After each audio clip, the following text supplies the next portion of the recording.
छोटा सा बालक है, तोता का विचार कर रहा है कि माता जी तो सो गई। अब ऐसा नहीं हो कि माता जी कुछ बोले ना और भोलेनाथ बीच में ही अमर कथा छोड़ दे। तो माता जी की जगह पे वो छोटा सा बालक जो है तोते का, वो ओम का उच्चारण करने लगा। भोले बाबा ने पूरी 7 दिन की कथा सुनाई और जैसे ही जयकारा लगाया, बोले वृंदावन बिहारी लाल की। पार्वती जी की आंख खुली। हाँ भोले बाबा, आप कह रहे थे कि उद्धव जी ने अक्रूर जी को समझाया, आगे क्या हुआ?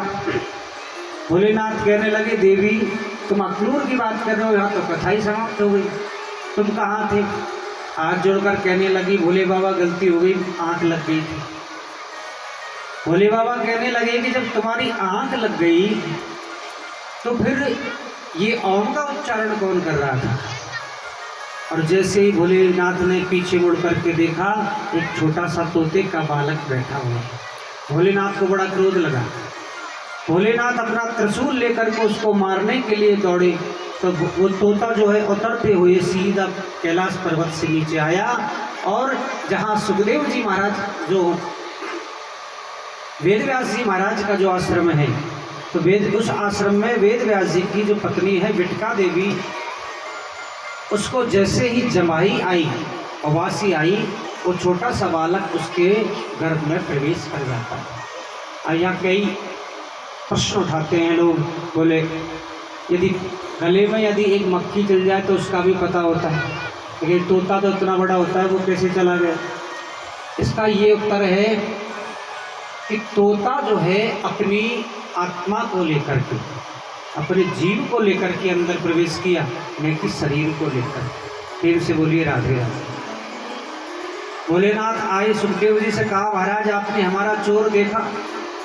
तो वेद व्यास जी कहने लगे, भोलेनाथ आपके तो घर ही नहीं है, घर में कुछ है ही नहीं, फिर चोर चुराएगा क्या? बोले ऐसा चोर क्या है जो आपके यहाँ से लेके गया?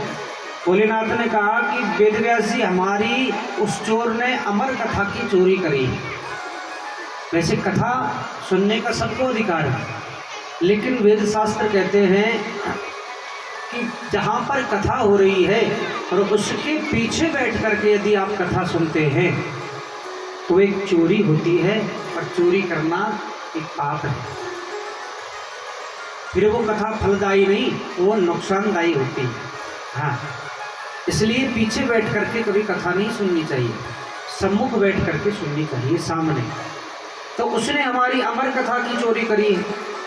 वेद व्यास जी कहने लगे, बोले महाराज भोलेनाथ आप तो भोले के भोले ही रहे। बोले क्यों?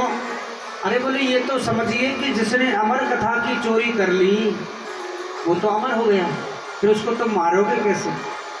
भोलेनाथ वहाँ से वापस चले जाते हैं। धीरे धीरे समय व्यतीत होता है और सुखदेव जी महाराज अपनी माता जी के गर्भ में पूरे 13 वर्ष तक रहे। कितने वर्ष?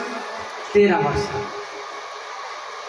पिताजी कहते कि बेटा बाहर आ जाओ, तुम्हारी माँ बड़ी परेशान रहती है।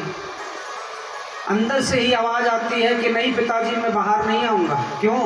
क्योंकि जैसे ही मैं बाहर आया नारायण की माया मुझे ग्रसित कर दे, घेर लेगी। जब तक नारायण आकर के मुझे सांत्वना नहीं दे, वचन नहीं दे, तब तक मैं बाहर नहीं आऊँगा। तो महाराज नारायण भगवान स्वयं आए और सुखदेव जी महाराज को आशीर्वाद दिया कि बेटा मेरी माया तुम्हें कभी भी परेशान नहीं करेगी। तब जाकर के सुखदेव जी महाराज बाहर आए। तो देखिए ब्रह्मा की बनाई हुई इस सृष्टि में 2 ही जीव ऐसे हैं जिन्होंने जन्म बाद में लिया, भगवान के दर्शन पहले कर लिए। एक तो है सुखदेव जी और एक है राजा परीक्षित। परीक्षित भी जब अपनी माँ उत्तरा के गर्भ में थे तो जब अश्वत्थामा ने ब्रह्मास्त्र छोड़ा मारने के लिए, तो भगवान गर्भ में उसको बचाने के लिए तो जन्म बाद में लिया और दर्शन पहले कर लिया। एक का नाम हुआ विष्णुराम और एक का नाम हुआ विष्णु नाम। प्रेम से बोलिए राधे राधे। तो सुखदेव जी महाराज ने जन्म लेते ही संन्यास धारण किया एक 12 वर्ष की उम्र का जो बालक होता है उतने बड़े सुखदेव जी हुए। सीधे वन को चले जाते हैं।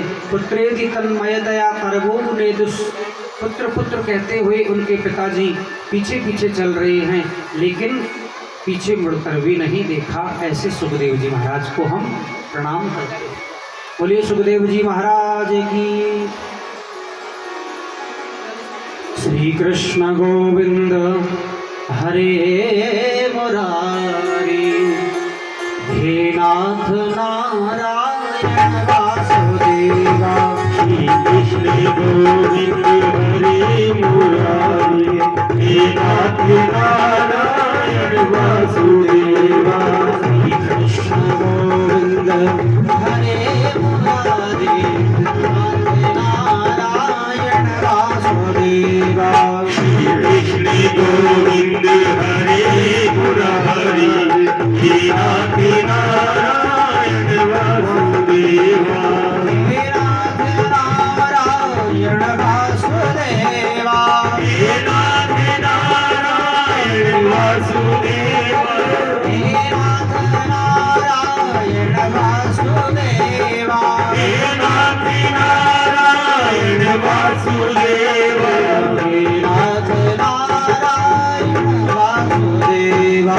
श्री कृष्ण गोविंद हरे मुरारी, हे नाथ नारायण वासुदेवा। श्री कृष्ण गोविंद हरे मुरारी, हे नाथ नारायण वासुदेवा।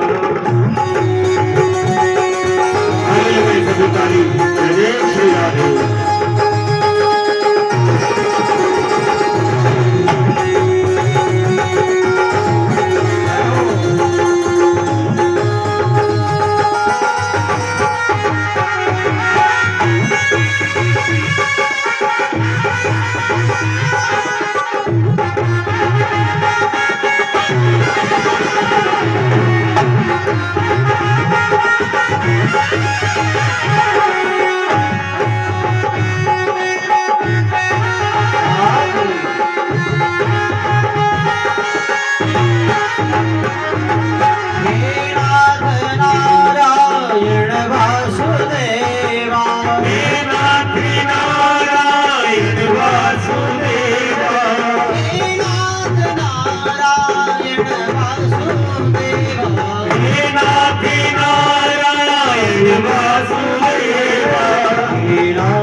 गोविंद हरे मुरारी, हे नाथ नारायण वासुदेवा। हे नाथ नारायण वासुदेवा। हे नाथ नारायण वासुदेवा। हे नाथ नारायण वासुदेवा। वृंदावन बिहारी लाल की। प्रेम से बोलिए राधे राधे।